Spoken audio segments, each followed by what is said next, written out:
All right, in this video, I'm going to go over kata and kind of the purpose of kata, why we use kata, and kind of what it's for. So, kata is in Japanese, it's a phrase that kind of means it's like practice. So, in martial arts, there's a certain amount of katas and practice routines that you do to become better. So, the purpose of kata, the improvement kata, is really to do a few things. So one, it's all about the learning and having a clear documentation of learning, and this is through what we call the scientific method. And the scientific method is essentially a process that is you set the hypothesis and you set the conditions up, so you're only testing one variable at a time, and then you run an experiment to see what you learn. And so that's the importance of those coaching questions, is it allows for us to say, this is what the experiment is against this obstacle. This is also known as your hypothesis. And then after you make your hypothesis, you say what you expect to learn. So this is part of your hypothesis as well.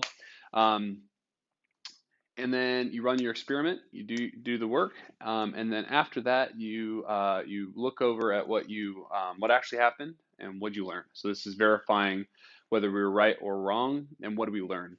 And the purpose of learning is really to expand that as Mark Rosenthal calls it, the threshold of knowledge. And that is essentially, you're standing here, you're going towards some a desired learning path. You can only really see a certain amount. That's you holding out a flashlight. You can only see what's in front of you. The only way to learn is really to take that next step or the next experiment towards a challenge. So that's the first thing. The second thing is really it's a way to build relationships and build learning across sections and across silos and across to different leaders. So what I found in my kata experiments is that I actually learn a lot more because I have to stop and think and see, who do I have to talk to, who do I have to ask, who's going to help me run this experiment. So the second thing is relationships. That's kind of the purpose of kata. And then practically speaking, we use a metaphor of a mountain. This is a really terribly drawn mountain, but bear with me. So at the top of the mountain, there's a goal. That's our challenge. So the first step of kata is to see what the challenge is and to understand that really well. This is given to us by our leadership. There are times where it makes sense to have it be a back and forth conversation, but this is typically given to us from our leaders. The second step is grasp the current condition. So this is our challenge, but we're here at the bottom of the mountain.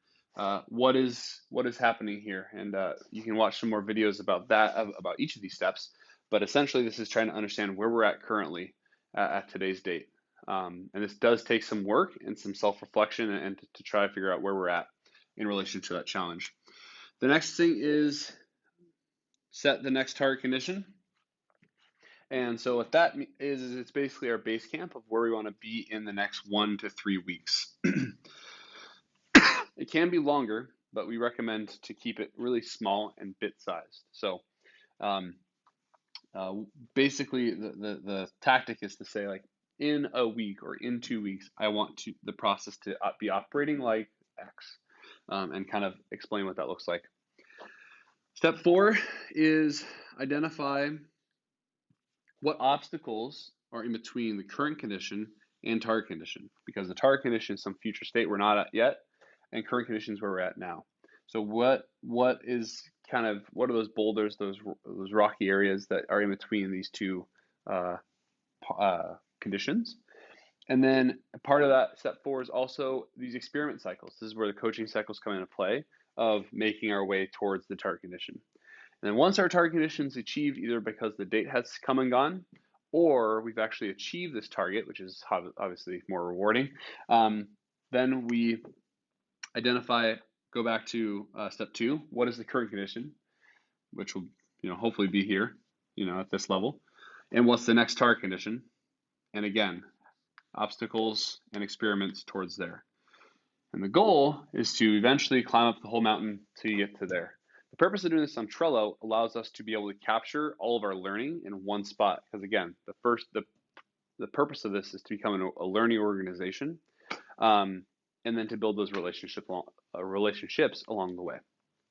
If you have any questions, please see Ken, Jeff, myself, any of the other people that have done Kata. And yeah, thank you.